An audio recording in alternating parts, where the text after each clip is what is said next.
My name is Janet Carter. I'm a senior health scientist with the Occupational Safety and Health Administration. I'm also the head of the U.S. delegation for the UN subcommittee for the GHS. And I want to take this opportunity to thank ICVAM for putting the series together for all of you who are taking the time to view this. I want to discuss some issues related to the use of NAMs for developing health-related workplace standards, specifically cancer endpoints. So just to begin, OSHA mission is to provide oversight of U.S. workplaces, and we do so via various methods, which include developing standards, which are enforceable, and usually include a permissible exposure limit, although not always, but almost all of the health-related ones do. They're also called PELs, and they have ancillary provisions, which help stakeholders or the regulated community comply with the standard. We develop guidance, which can also help the regulated community comply with the standards. And we have enforcement actions based on our standards and what is called the General Duty Clause 5A1. So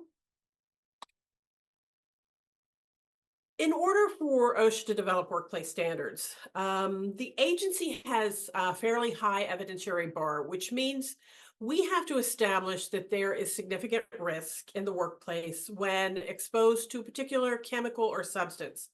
If you think of the benzene decision, which has been used to establish OSHA's significant risk level, this has been misinterpreted over the years that OSHA finds that to be acceptable risk, but in fact, we find the 1 in 1,000 risk to represent a significant risk to workers, and employers need to reduce the exposures to reduce the risk below this established level.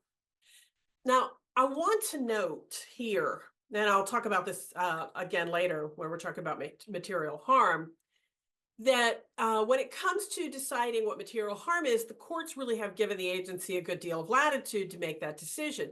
And while cancer is a common endpoint, it is not the only endpoint that we've used. In doing so, OSHA is not limited to the type of mechanistic data to establish material harm either.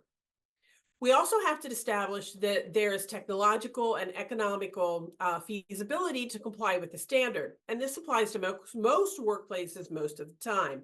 It is not an absolute. I also want to point out that OSHA standards are considered a floor.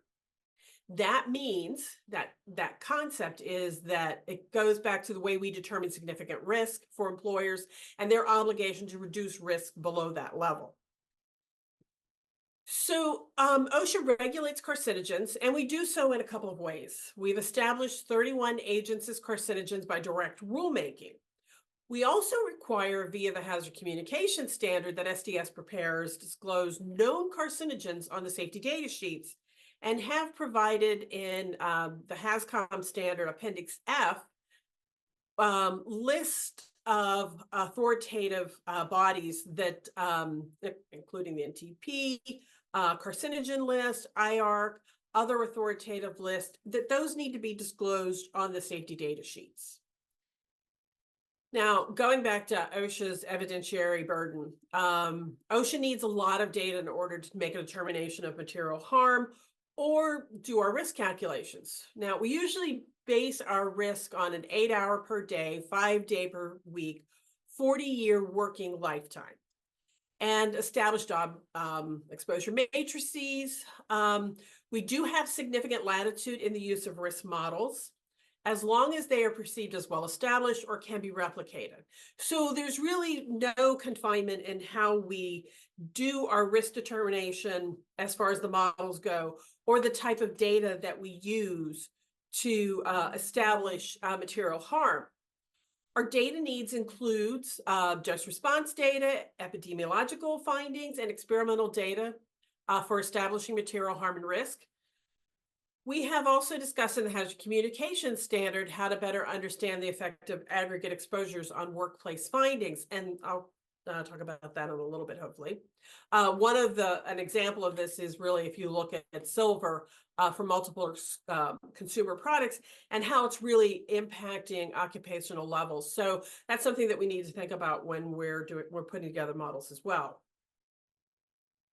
Now, for our rulemakings, OSHA has used in vitro and in silico data in a number of rulemakings like hexchrome, respirable crystalline silica, and really, I think, a lot in the beryllium rulemaking. Now, this type of data is great for establishing mechanistic data, which go along nicely with kind of the weight of evidence determination that many of the rulemakings had before that. All of the newer standards that we're looking at developing, including lead, will contain this type of mechanistic data where we rely heavily on in vitro and in silico data. So let's see. Because OSHA has been involved in the UN Globally Harmonized System for Classifying and Labeling Hazardous Chemicals, it's important to note here that we're in the process of updating the GHS to include many non-animal test methods, which include, we've actually included defined approaches where they're available for specific endpoints. So the reason why I'm bringing this up is because I really want people to understand that we're really trying to maintain a cutting edge for this type of information. So we want to include all of these new methods as long as they are scientifically sound and they're recognized as appropriate. Oops, I'm so sorry. So what do we need? What types of data does OSHA need moving forward? Well, we need better animal models with dose response. They need to have appropriate exposure, dose levels, and dose response data. It would be nice if they could address sensitive and subpopulation groups. We also need better predictive epidemiological studies, more sensitive models that can identify health endpoints at the population and molecular levels under shorter time frames. So they really need to hone in on what the material harm is at an earlier time.